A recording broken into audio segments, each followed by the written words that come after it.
ఈరోజు మనం చలనం గురించి మాట్లాడుకుందాం. అంటే కదలిక. మన చుట్టూ ఉన్న ప్రపంచమంతా దీనిమీదే నడుస్తుంది. అసలు సైంటిస్టులు ఈ కదలికను ఎలా అర్థం చేసుకుంటారు? దానికి వాళ్లకు కొన్ని టూల్సుంటాయి. అవేంటో ఈరోజు మనం చూద్దాం. రెడీనా?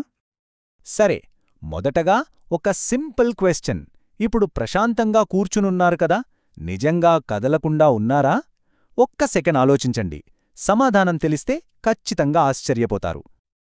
అవును, ఆశ్చర్యంగా ఉంది కదూ. మనం ఇక్కడ స్థిరంగా ఉన్నామని అనుకుంటాం, కాని మనం ఉన్న ఈ భూమి స్పేస్లో గంటకు 1000 కిలోమీటర్ల స్పీడ్తో దూసుకెళ్తోంది. అంటే ఏంటి? చలనం లేదా కదలిక అనేది మనం దేన్ని బట్టి చూస్తున్నాం అనే దానిమీద ఆధారపడి ఉంటుందన్నమాట. అందుకే దాన్ని కరెక్ట్గా చెప్పడం చాలా చాలా ఇంపార్టెంట్. మరి చలనాన్ని కరెక్ట్గా అర్థం చేసుకోవాలంటే కొన్ని బేసిక్ టూల్స్ కావాలి. రండి, ఈరోజు మనం ఒక ఫిజిసిస్ట్ లాగా ఆలోచిద్దాం.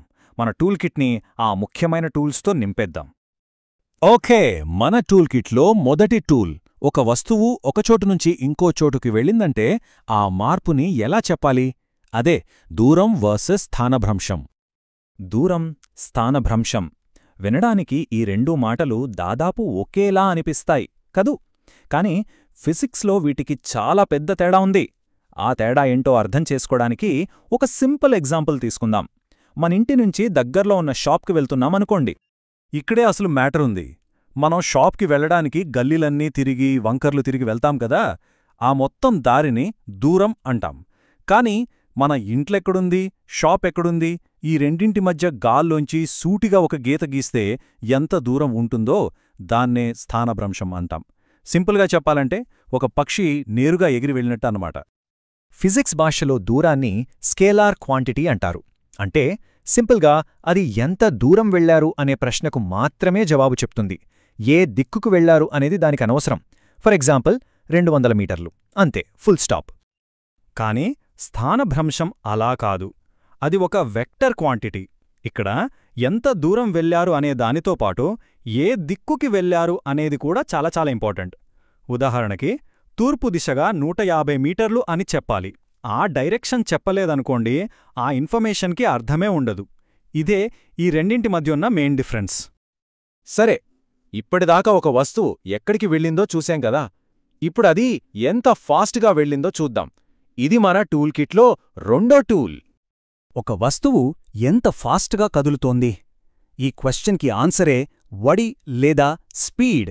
అంటే ఒక పర్టిక్యులర్ టైంలో అది ఎంత దూరం కవర్ చేసిందని చెప్పడం. దీన్ని లెక్కించడం చాలా ఈజీ.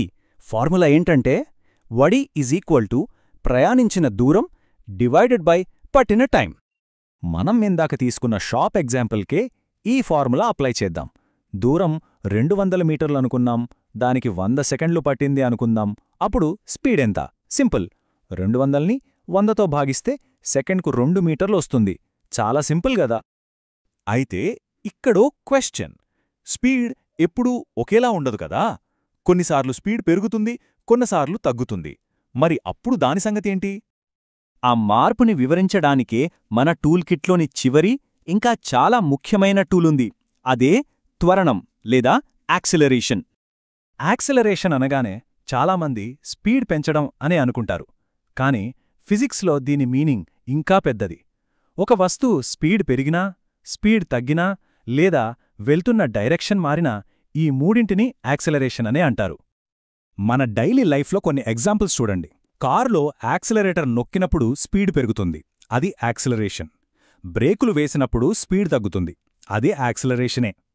ఇంకా చెప్పాలంటే ఒకే స్పీడ్తో వెళ్తూ ఒక టర్న్ తీసుకున్నా సరే డైరెక్షన్ మారుతుంది కాబట్టి దాన్ని కూడా యాక్సిలరేషనే అంటాం. ఎందుకంటే వెలాసిటీలో మార్పు వచ్చింది కాబట్టి. ఓకే, ఇప్పటిదాకా మనం నేర్చుకున్న ఈ టూల్స్ అన్నింటినీ ఒకసారి కలిపి చూద్దామా? మన మోషన్ టూల్ కిట్లో ఏమేమున్నాయో క్విక్గా రివైజ్ చేద్దాం. చూడండి, ఈ టేబుల్లో మనం నేర్చుకున్నవన్నీ క్లియర్గా ఉన్నాయి. దూరం అంటే మొత్తం దారి, ఇది ఒక స్కేలార్. స్థానభ్రంశం అంటే స్టార్టింగ్ నుంచి ఎండింగ్కి ఉన్న షార్ట్కట్, డైరెక్షన్ ఇంపార్టెంట్ కాబట్టి ఇది ఒక వెక్టర్. అలాగే వడి అంటే ఎంత ఫాస్ట్గా వెళుతున్నారో చెప్పేది, ఇది స్కేలార్. చివరిగా త్వరణం అంటే వెలాసిటీలో వచ్చే మార్పు, దీనికి కూడా డైరెక్షన్ ఉంటుంది కాబట్టి ఇది ఒక వెక్టరే. సో దూరము, స్థానభ్రంశం, వడి, త్వరణం ఇవి జస్ట్ పదాలు కాదు, కదలికను అర్థం చేసుకోవడానికి ఫిజిక్స్ ఉపయోగించే ఒక భాష అన్నమాట.